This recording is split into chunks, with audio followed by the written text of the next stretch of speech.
Notice আপনার স্টেটমেন্টে distorted করা হয়েছে এরকম একটা স্টেটমেন্ট দেয়া দেন তাহলে public not the question of distortion only, মানে fully fabricated, এগুলিকে না একদম ওইটাই distortion হলে তো আমি এভাবে বলেছি এভাবে বলেছি কিন্তু আমি বলিনি সম্পূর্ণ distortion, এটাই যেন পাবলিক জানে। false। স্যার এটা আমাদের একটা রিসিপ্ট বলে দিন স্যার ওই স্টেটমেন্ট এটা আমাদের কপি, এটা আমাদের আচ্ছা আচ্ছা আপনার অফিস থেকে একটা রিসিপ্ট কপি আচ্ছা রিসিপ্ট করে দিবে লোক 35 বছর ধরে আপনি শিক্ষা জগতের সঙ্গে জড়িত ছিলেন। এই আস্থা আমাদের কাছে আছে যে ত্রিপুরাবাসীর একটা অংশ, এক বিশাল অংশ ককবরক ভাষাভাষী, এবং ককবরক ভাষাভাষী যে জনসমুদায় তাদের মনের যে আশা আকাঙ্ক্ষা এবং ভাষার প্রতি তাদের যে ভালোবাসা সেটাকে সম্মান দিয়ে লিপির প্রশ্নে টিবিএসি যাতে নিরপেক্ষ ভূমিকা গ্রহণ করে সেটা আপনি আমি অবশ্যই সেটাই আপনার কাছে আমরা আশা আমি করি। আমার বক্তব্যটা আপনাদের সামনে তুলে ধরেছিলাম। আমাদের এতে রিকোয়েস্ট স্যার স্টুডেন্টের আমি বিকাশ সাথে বলবো, উনি উনি শুনে দেবো, উনি লিঙ্ক দেবো। স্যার প্লিজ এই যে ভাইরাল গুলিকে একটু তাড়াতাড়ি যত সম্ভব আপনি যে স্টেটমেন্ট দিতে একটু পাঠিয়ে দেন এবং তাহলে আমাদের আপনার সাপোর্টের আপনার কথা বলার সুবিধার জন্য স্যার আমরা এখানে অনেকগুলো এনএচএস দিয়েছি। অ্যানেক্সার দিয়েছি। You please go through this, you please go through this. এবং আপনি যেহেতু এখানে নতুন এসেছেন, প্রফুল্ল দেববর্মা নতুন পল্লী কৃষ্ণনগর। না ও এখানে আসেনি, ও আমাদেরই একজন মেম্বার। আচ্ছা আচ্ছা তো স্যার আমাদের এতে রিকোয়েস্ট থাকবে স্যার যাতে এবার যে স্টুডেন্টসের উপর আপনি ডিসিশনটা ছেড়ে দেন, whether they wish to write Roman script এবং বেঙ্গলি স্ক্রিপ্ট যেন চেষ্টা করি, whether they wish to write in English or in Bengali, না না ওনাদের উপরে তাদের উপরে যেন কোনো অহেতুক চাপ সৃষ্টি না করা হয়। Let them exercise their freedom of choice. This is সেটাই জ্ঞান আছে। বক্তব্যটা বোধহয় 1 ঘন্টার মতো কথা বললাম। Roman street for Kokborok RSKC ওদের দিক থেকে ওরা কজন এসছিলেন আমি বলছি, 4 জন এসছিলেন। Bikash Roy Debbarma, Mintu Debbarma, convener RSKC Sunil Debbarma, member Atul Debbarma GS, 4 জন এসেছিলেন। এদের বক্তব্য ছিল যে এবার 2024 যারা মাধ্যমিক এবং 12 পরীক্ষা দেবে এই স্টুডেন্টদের বাংলা হরফে লেখার জন্য যেটা আপনি বলেছেন সেটা প্রথমত আমরা একটু বিভ্রান্ত হয়েছিলাম। পত্রিকায় স্থানীয় একটা পত্রিকায় ছাপানো হয়েছে, আপনি নাকি বলেছেন যারা বাংলা হরফ ছাড়া অন্য হরফ ব্যবহার করবে ওদের এগেনস্টে থানায় FIR করতে হবে। তো কথাটা একেবারে পুরোপুরি ডাহা মিথ্যে একটা কথা। কি করে একটা পত্রিকা বানানোর দায়িত্ব তাদের থাকা উচিত, এই ধরনের খবর ছাপাতে পারে আমার অবিশ্বাস্য মনে হয়েছে। আমি এটা তাদের বললাম যে এটাকে বিশ্বাস করুন, এর প্রতিবাদ করতেও আমার ঘৃণা হচ্ছে। এই ধরনের খবরের এগুলো অত্যন্ত মিথ্যে কথা। আমি ওদের বললাম যে বাংলা হরফ ছাড়া অন্য হরফে যদি লেখা হয় আমাদের কিছু লিমিটেশন আছে। ওরা বিভিন্ন যুক্তি দিয়ে আমাদের বললেন যে আপনারা বাংলা হরফ এবং রোমান হরফ 2 ভাষাতে যারা পরীক্ষা দিতে চায় আপনারা তাদের স্বাধীনতা দিন যে 2 হরফে যেন পরীক্ষা দিতে চায়। তো আমি তখন বললাম যে আমার এখন যেটা ইনফ্রাস্ট্রাকচার আছে, পরিকাঠামো আছে, রোমান হরফে পরীক্ষা দিলে হয়তো ঠিকমতো আমি ছেলেদের খাতা কি বলা যায় মূল্যায়ন করতে পারবো না। তখন ওরা বললেন যে শিক্ষা দপ্তরে শিক্ষক আছে, আমাদের লিস্টও আছে, এগুলো ওদের বক্তব্য বিভিন্ন কিছু বলেছেন। আর অন্য কয়েকটা ভাষা দেখিয়ে বলছেন মিজো ভাষা বা অন্য কিছু, ওরা যদি রোমান হরফে দিতে পারে আমাদের কেন দেবে না। তো আমি এই ব্যাপারে আমাদের সম্মানিত মন্ত্রী মহোদয়ের কাছেও তাদের বক্তব্য এগুলো সব তুলে ধরার চেষ্টা করব বলেছি। তারপর যা সিদ্ধান্ত হয় সেভাবে আমরা একটা নোটিফিকেশন করার কথা ভাবছি এর মধ্যে, পরীক্ষার আগে আর কি। তো দেখা যাক কি সিদ্ধান্তে আসতে পারে। স্যার গত বছরগুলোতে যার ইচ্ছা মতো পরীক্ষা দিয়েছে, এবার কেন এভাবে না, প্রশ্ন হচ্ছে? গত বছরে আমি যতটুকু জেনেছি, গত বছর যখন নাকি পরীক্ষা হয়, খাতা দেখা হয়, তখন আমি ছিলাম না, গন্ডগোল হয়েছিল। এবং এটা আমি জানি গত বছর পরীক্ষার পরে একটা তদন্ত কমিশন গঠন করতে হয়েছিল ওইখানে বিভিন্ন গন্ডগোলের জন্য, কোথায় গন্ডগোল হচ্ছে কী ব্যাপার। গত বছর খুব সম্ভবত যারা ককবরক ভাষার যারা ছাত্রছাত্রী ছিল, ওরা যারা রোমান হরফে পরীক্ষা দিয়েছে, ওদের বোধহয় বলা হয়েছিল যে বোর্ডের ঐতিহ্য অনুসারে 1986 কি কোন সাল থেকে, যখন থেকে ককবরক ভাষায় পরীক্ষা দিচ্ছে তখন থেকে বাংলা হরফেই লিখে যাচ্ছে, রোমান হরফ নয়। কাজেই রোমান হরফেই তোমরা এটা বন্ধ করো, বাংলা হরফে পরীক্ষা দাও, এমন বলা হয়েছিল। এই নিয়ে গন্ডগোল হয়েছে, অনেক কিছু আছে।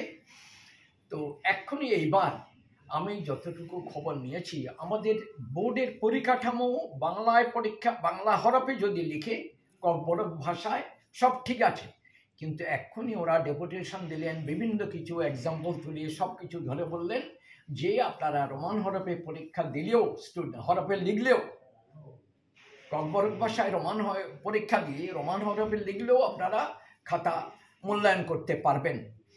তো সেই ব্যাপারটা সম্বন্ধে আমি আমাদের ডিপার্টমেন্টের সাথে, সম্মানিত মন্ত্রীর সাথে আমি তাদের সাথে কথাবার্তা বলবো। আর আমাদের যে অবস্থা আছে, কথাবার্তা বলার পর দেখি ফাইনালি কি করা যায়। আমি ঠিক পরিষ্কার বলতে পারছি না কি করা যাবে, তবে এতটুকু শিওর এটা বলতে পারি, বাংলা হরফে লিখলে আমার সব ব্যবস্থা আছে ঠিক, রোমান হরফটা কতটুকু পারবো না পারবো, কি অবস্থা আছে এই সম্বন্ধে আমি এখনো কিছু পরিষ্কার বলতে পারছি না, আলোচনা করব। স্যার অনেক বছর ধরে তো ককবরক পরীক্ষা চলছে, মাধ্যমিক উচ্চ মাধ্যমিক, হ্যাঁ, হঠাৎ করে এই বছর এরকম হলো, এটাই মানুষের অবাক। না, এই বছর হয়নি, আরো আগেও যে যারা রোমান হরফে পরীক্ষা দিয়েছে স্টুডেন্ট যারা, তাদের বলা হয়েছে তোমরা ককবরক ভাষায় দাও কিন্তু বাংলা হরফে ব্যবহার করো। স্যার যে পেপারে আপনার ব্যাপারে যে মিথ্যা প্রতিবাদ হয়েছে, এই পেপারের বিরুদ্ধে কি আপনি কোনো অ্যাকশন নেবেন? আমি বললাম না একটু আগে যে এত নিচস্তরীয় খবর, আমি এগুলোর প্রতিবাদ করতেও আমার বাজে বিচ্ছিরে লাগছে। যে কথাগুলো কখনো কেউ কল্পনাও করে, এবং আমার বিশ্বাস কোনো একজন শিক্ষকও বলতে পারেন না এমন কথা, যে আরে আমি তো অনেকদিন শিক্ষকতার পেশায় ছিলাম, প্রায় 35 বছর। আমার একজন ছাত্র, সে যদি আজকে একটা যে কোনো কিছু তাকে বলা হয়েছে তুমি বাংলা হরফে লিখো, সে ককবরক ভাষাকে রোমান হরফে লিখেছে, আমি বলবো তোমাকে থানায় দিয়ে পুলিশে দাও? এগুলো কোনো হতে পারে কোনো দিন? এগুলো একটা অবিশ্বাস্য, একটা মিথ্যে বাজে একটা খবর। এরা একটু ভাবেন না এই খবরটার শেষ, এর পরিণাম কি হতে পারে। যারা পরীক্ষার্থী ওদের মনে কিভাবে এটা প্রতিক্রিয়া হবে, আর তাদের অভিভাবক অভিভাবিকা তাদের মনে কি প্রতিক্রিয়া হবে, একটু ওরা ভাবেন না। কোয়েশ্চন পেপারটা এই বছরে কি স্ক্রিপ্ট দিয়ে ছাপানো হয়েছে? না, এই ব্যাপারে কোশ্চেন পেপার যেটা হবে সেটা সম্বন্ধে ওই যেটা বোর্ডের আগে থেকে যেটা চলছে বাংলা হরফেই ছাপানো হবে। স্যার আরএসকেসির যুক্তি আপনার কিরকম লাগছে? ওরা বিভিন্ন যুক্তি দেখিয়েছেন, ওদের যুক্তিগুলো ওরা তাদের দৃষ্টিভঙ্গিতে যেভাবে দেখেছেন সম্পূর্ণ পুরো ভালো ভালো যুক্তি দিয়েছেন।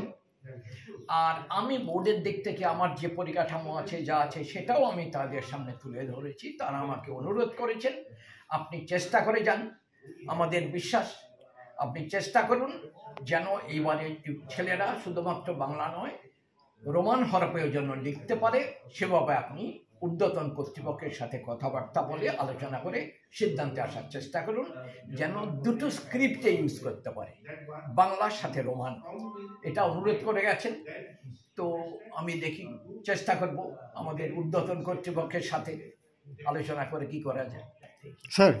স্যার একটা কোয়েশ্চন স্যার, এটার ব্যাপারে যে কোয়েশ্চন বা রোমান স্ক্রিপ্ট না, এটা বাংলা স্ক্রিপ্টেই হোক এমন একটা x MLA doctor Atul Debbarma আপনাকে পিটিশন দিয়েছেন, তাদেরকে পিটিশন দিয়েছিলেন, আপনার কাছে এসেছিলেন? ডাক্তার অতুল দেববর্মা উনি ত্রিপুরা সরকারের ককবরক ডেভেলপমেন্ট কমিটি বলে একটা কমিটি আছে, সেই কমিটির উনি চেয়ারম্যান। সেই চেয়ারম্যান যেটা উনি যে চিঠি দিয়েছেন, এই চিঠিটা উনি ডাক্তার দেববর্মা দিয়েছেন, উনি পণ্ডিত ব্যক্তি। উনি সেই চিঠির বক্তব্য যেটা উনি বলেছেন, বোর্ডে ককবরক ভাষায় পরীক্ষা যখন থেকে ছেলেরা দিতে পারে, অনেক 40 বছর আগে থেকে ককবরক ভাষায় পরীক্ষা দিচ্ছে। প্রথম থেকে ওরা বাংলা হরফেই পরীক্ষা দিচ্ছে। আপনি এখনো বাংলা হরফেই যেন পরীক্ষা দেয়, পরীক্ষার উত্তর লিখে ককবরক ভাষা বাংলা হরফেই যেন উত্তর লিখে সেই ব্যবস্থা করবেন, এমন রিকোয়েস্ট করেছেন এবং পিটিশন দিয়েছেন। হ্যাঁ, উনি সেই চিঠি দিয়েছেন। এখানে কোনো রোমান স্ক্রিপ্টের কোনো কথা বলেছেন না না, উনি রোমান স্ক্রিপ্টে কেউ দিলে কিছু নেবেন না এসব কথা উনি বলেননি। উনি শুধু বলছেন ওনার এই চিঠির মাধ্যমে ডাক্তার দেববর্মা যেটা বলেছেন, ককবরক ডেভেলপমেন্ট কমিটি, উনি বলেছেন যে বাংলা স্ক্রিপ্টে যেন উত্তর লিখে সে ব্যবস্থা করবে। স্যার, আরেকটা বিষয়, স্টুডেন্টরা যেমন রোমান স্ক্রিপ্টে কোয়েশন আনসার দিলেই এফআইআর করা হবে এমন একটা বার্তা ছড়িয়েছে।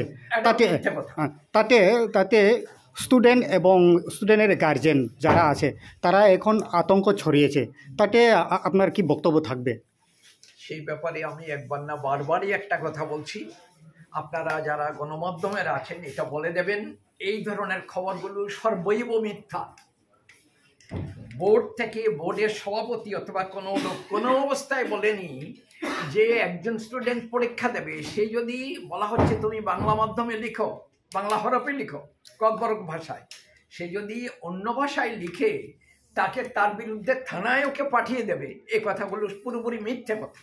যারা এটা লিখেছেন, আমি কি বলা যায়, তাদের আমি খুব ধিক্কার জানাই।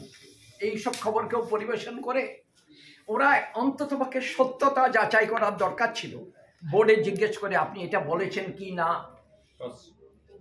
একটা এই ধরনের খবর যারা পরীক্ষার্থী তাদের মনে এবং তাদের অভিভাবক অভিভাবিকা তাদের মনে কতবার খারাপ প্রভাব ফেলতে পারে একটু তারা ভাবেননি। এগুলো মানে দায়িত্বহীনতা, বিশেষ করে সাংবাদিকতার মতো একটা পবিত্র পেশা, অত্যন্ত গণতন্ত্রের সব মানে বিরাট শক্ত খুঁটি সাংবাদিকতা মানে গণমাধ্যম, এটাকে এভাবে বিকৃতভাবে ব্যবহার করা, আমি জানি না কোনো ব্যবসায়ী কে কোন স্বার্থে কী করেছেন, এগুলো উচিত হয়নি। অন্তত কেউ যদি এমন কিছু কথাও ভুলে উচ্চারণ করেন, ওনার টেলিফোন করে জিজ্ঞেস করা উচিত ছিল। বোর্ডের সভাপতি উনি এই করেছেন সে করেছেন বলে আপনি এটা বলেছেন কি, জিজ্ঞেস করা উচিত ছাপাবার আগে, কারণ এই খবরটা খুব বাজে প্রভাব ফেলেছে। এগুলো অন্যায়, আমি কি বলবো, এটার লিখিতভাবে প্রতিবাদ করতেও আমার ঘৃণা হচ্ছে। এগুলোর এত খারাপ জিনিস।